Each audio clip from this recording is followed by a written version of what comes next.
Ruhi would की एक और नई वीडियो में आप सभी का स्वागत है। तो आज हम बात करेंगे डॉक्टर डूम और रीड रिचर्ड्स की राइवलरी के बारे में। एक तरफ दुनिया का सबसे महान वैज्ञानिक रीड रिचर्ड्स और दूसरी तरफ एक ऐसा विलन जो सिर्फ ताकतवर नहीं बल्कि एक पूरा देश चलाता है, डॉक्टर विक्टर वॉन डूम। तो चलिए शुरू करते हैं।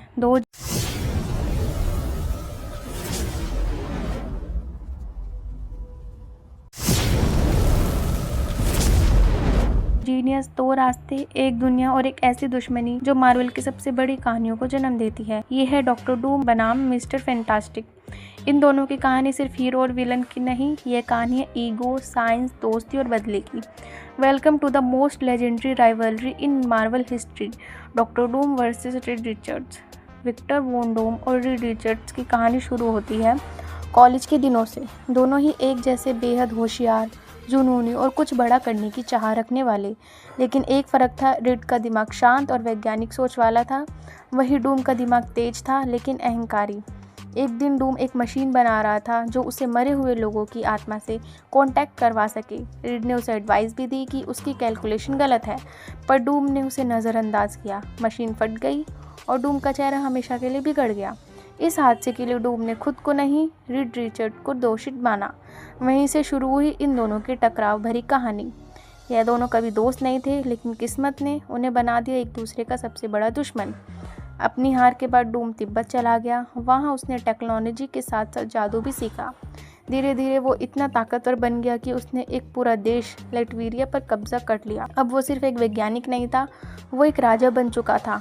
पर उसका असली मकसद था रीड रिचर्ड्स को नीचा दिखाना और दुनिया को ये साबित करना कि वो सबसे बड़ा जीनियस है, और दुनिया को अपने हिसाब से ढालना एंड रीड रिचर्ड्स को मिटा देना। दूसरी तरफ रीड रिचर्ड्स बना फैंटास्टिक फोर का लीडर। उसने अपने साइंस का इस्तेमाल किया लोगों की मदद के लिए। रीड का फोकस था भविष्य को बेहतर बनाना, जबकि डूम का मकसद था दुनिया पर राज करना। लेकिन जब भी डूम ने रीड को हराने की कोशिश की, रीड ने उसे दिमाग और प्लानिंग से हरा दिया। दोनों ही दुनिया बदलना चाहते थे, एक ने ताकत से, दूसरे ने सेवा से। डॉक्टर डूम की सबसे बड़ी कमजोरी क्या है? उसका अहंकार।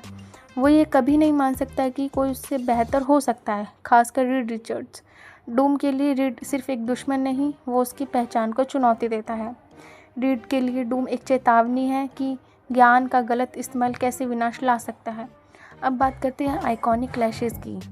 मार्वल की कई स्टोरी लाइन में इन दोनों की टक्कर देखने को मिलती है।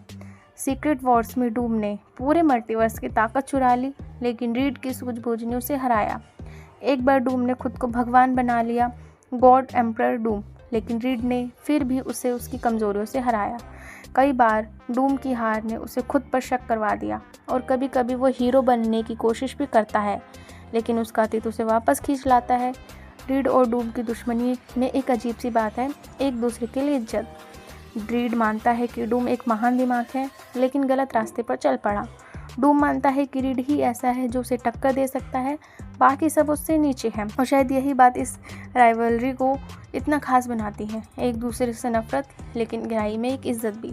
डॉक्टर डूम और रीड रिचर्ड्स की राइवलरी में एक चेतावनी भी है कि ब्रिलियंट माइंड अगर गलत दिशा में जाए तो वो एक विलन को जन्म देती है, पर वही ब्रिलियंट माइंड अगर किसी अच्छी चीज़ में लग जाए तो वह एक हीरो को जन्म देती है। एक ही सिक्के के दो पहलू, डूम और रीड। मार्वल की सबसे कॉम्प्लेक्स, सबसे पावरफुल और सबसे इमोशनल राइवलरी। अगर आपको ये वीडियो पसंद आई हो तो लाइक करें, सब्सक्राइब करें और बताइए कि आप किसका साथ देंगे, रीड रिचर्ड्स दिमाग वाला हीरो या डॉक्टर डूम जो किसी भी कीमत पर जीतना चाहता है।